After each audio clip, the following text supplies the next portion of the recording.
Ay, gloria a Dios. Tú eres grande, Dios. Yo te voy a predicar bajo el mismo concepto con que ustedes vieron en el drama. Yo no sabía nada, no sabía que ese drama estaba para hoy. Y oye, el nombre de este mensaje es que no dejes que tu situación limite o evite tu bendición. Gloria a Dios. Denle un aplauso al Señor.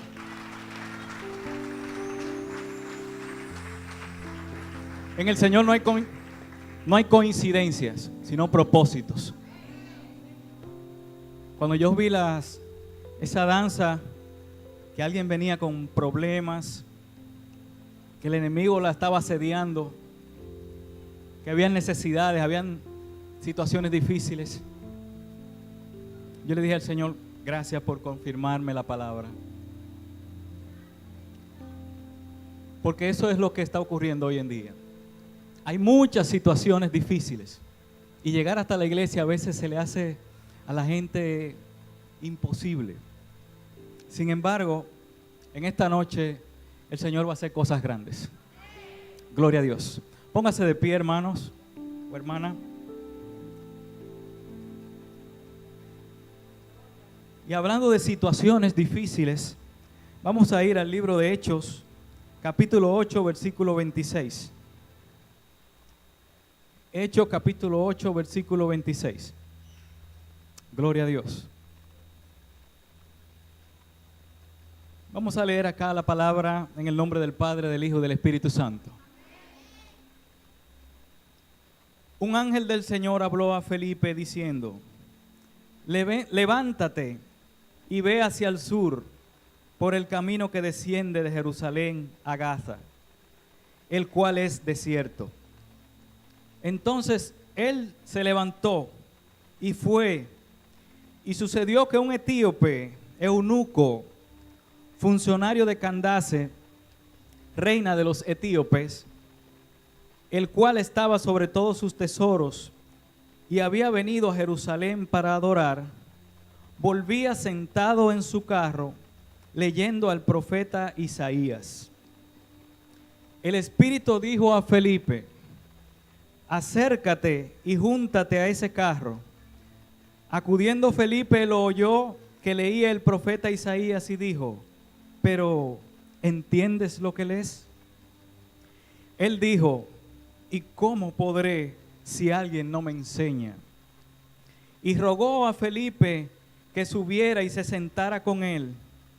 El pasaje de la escritura que leía era este: como oveja a la muerte fue llevado, y como cordero mudo delante del que lo trasquila, así no abrió su boca. En su humillación no se le hizo justicia, mas su generación, ¿quién la contará? Porque fue quitada de la tierra su vida. Respondiendo el eunuco, dijo a Felipe: te ruego que me digas, ¿de quién dice el profeta esto? ¿De sí mismo o de algún otro? Entonces Felipe, abriendo su boca y comenzando desde esta escritura, le anunció el evangelio de Jesús. Yendo por el camino, llegaron a un lugar donde había agua, y dijo el eunuco: aquí hay agua, ¿qué impide que yo sea bautizado? Felipe dijo: si crees de todo corazón, bien puedes. Él respondió y dijo: creo que Jesucristo es el Hijo de Dios. Mandó a parar el carro y descendieron ambos al agua, Felipe y el eunuco, y lo bautizó. Cuando subieron del agua, el Espíritu del Señor arrebató a Felipe, y el eunuco no lo vio más, y siguió gozoso su camino. Gloria a Dios. Aleluya. Vamos a dar gracias por su palabra, Señor. Oh, gracias, Padre. Gracias por esta palabra bella y preciosa. Gracias, Dios. Gracias, Señor. En este momento declaramos en tu nombre, Jesús, que toda potestad, todo mal genio, todo elemento que quiere impedir que este mensaje se dé de una manera natural y sobrenatural en tu presencia, Señor, es echado fuera. Lo declaramos así. Y Padre, pon palabras dulces, sabias y palabras precisas, Señor, en el nombre de Jesús. Amén, gloria a Dios. Puede sentarse, hermano, hermana. Gloria a Dios. ¿Qué vemos aquí, hermanos? Aquí vemos dos personas con situaciones distintas, pero situaciones difíciles o de necesidad. Gloria a Dios. Me explico. Estamos hablando de Felipe y el etíope. Aquí habla de que el etíope es un eunuco. Pero vamos a empezar por Felipe. ¿Qué situación tenía Felipe? Bueno, poco tiempo había acontecido antes de este evento de Felipe, que la iglesia del Señor, la iglesia que dejó Jesús formada, estaba en persecución. Habían matado a Esteban recientemente por predicar la palabra del Señor, y se armó un alboroto. Gloria a Dios. Todos los cristianos estaban huyendo. Todos los cristianos estaban en zozobra. Dice la palabra en este mismo capítulo 8, versículo 1 en específico, que en aquel día, eso fue después de matar a Esteban, apedrearlo, en aquel día hubo una gran persecución contra la iglesia que estaba en Jerusalén, y todos, salvo los apóstoles, fueron esparcidos por las tierras de Judea y de Samaria. Unos hombres piadosos llevaron a enterrar a Esteban e hicieron gran llanto sobre él.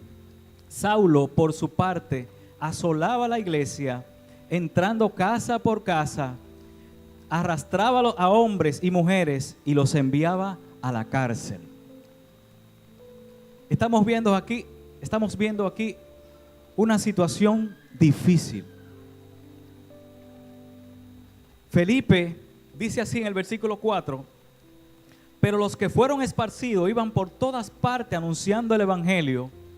Entonces Felipe, descendiendo a la ciudad de Samaria, les predicaba a Cristo. Gloria a Dios. Hay una situación terrible. Están persiguiendo a los cristianos. Están arrastrando a los cristianos. Lo están sacando de sus casas, de donde estaban, de donde estén, donde lo encuentren. Lo tiraban por el suelo, lo metían a la cárcel, lo azotaban. Y bajo esta situación difícil, Felipe sale a predicar a Samaria. Imagínense que en estos días subieron la gasolina en Haití y se armó un tremendo revuelo. Imagínense que a usted le digan, bueno, ahora usted tiene que ir a Haití allá a hablar de que eso de la gasolina, que eso no es nada. Imagínese usted bajo esa situación que usted vaya a Haití a decirle a los haitianos que no suban la gasolina. Ustedes viendo todo lo que estaban haciendo ahí con el que encontraran. Esa misma situación estaba ocurriendo con el pueblo de Dios, y Felipe no tuvo temor de salir a Samaria a predicar la palabra de Dios.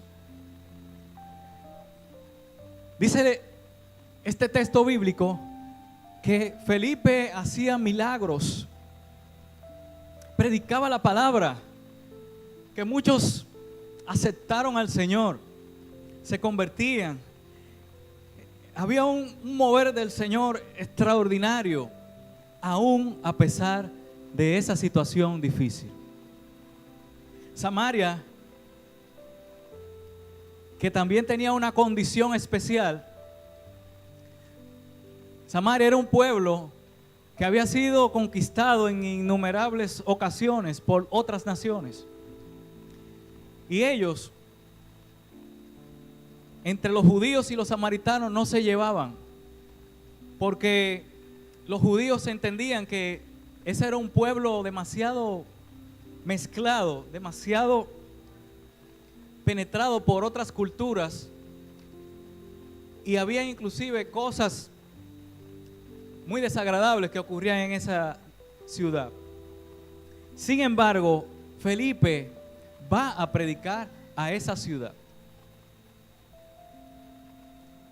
Esa ciudad quizás no merecía que vayan a predicar o que sea una de las primeras, pero el Señor tenía un propósito, como tiene un propósito con cada uno de nosotros, sin importar nuestra situación, sin importar que seamos pecadores, sin importar que no seamos buenas personas. El Señor tiene un propósito con cada uno de nosotros. En esta noche, si la palabra está llegando a ti, tú viniste a buscar de Dios, a escuchar de Dios, y tú tienes una situación, un problema, una dificultad, tú estás dentro del propósito de Dios. Y dice la palabra que Felipe hizo milagros numerosos. Le seguían personas, lo admiraban a través del Espíritu Santo, de la palabra de Dios. Pero ese Santo Espíritu no había llegado a toda la nación. Dice la palabra que luego fueron otros de los discípulos, dentro de ellos Pedro, y llevaron el Espíritu Santo. Se manifestó de una manera extraordinaria. Pero todos ellos andaban bajo situaciones difíciles. Tenían que estar al acecho, con cuidado, porque las cosas no estaban bien. Por el otro lado, volviendo al texto original, el eunuco. ¿Quién era el eunuco? ¿Cuál era la situación del eunuco? Este etíope, obviamente de Etiopía, era el tesorero de la reina de Candace, la reina Candace. Candace era un gentilicio que se le daba a los reyes de Etiopía, o sea que ese no era el nombre de la reina en sí. Pero ese funcionario etíope era un eunuco. ¿Y qué es esa situación? Un eunuco es una persona que utiliza en los reinos para manejar ciertos departamentos del reino, y lamentablemente para, digamos así, para que puedan desarrollar adecuadamente su función, entonces les son mutilados sus genitales de forma tal que ellos se concentren en la obra en que le están encomendando y que esa sea su única función. Y este eunuco era el tesorero de la reina del reinado de Candace en ese entonces en Etiopía. Según estuve investigando, como dice la palabra también, dice aquí: y sucedió que un etíope eunuco, funcionario de Candace, reina de los etíopes, el cual estaba sobre todos sus tesoros, o sea, era tesorero, y había venido a Jerusalén para adorar. De Etiopía a Jerusalén se tenía que recorrer en carro, como en carruaje, como andaba él. Se tenía que recorrer alrededor de 6 meses. Etiopía está en África, en el centro de África, casi al norte de África. Y él duró 6 meses para llegar hasta Jerusalén. Dice la palabra para adorar. Exégetas explican que posiblemente él era un devoto judío de la religión judía y fue a adorar, a ver. Pero la condición de eunuco, la situación de eunuco, le impedía inclusive hasta entrar a ciertas partes del templo. ¿Por qué? En Deuteronomio 23:1 dice, vamos allá.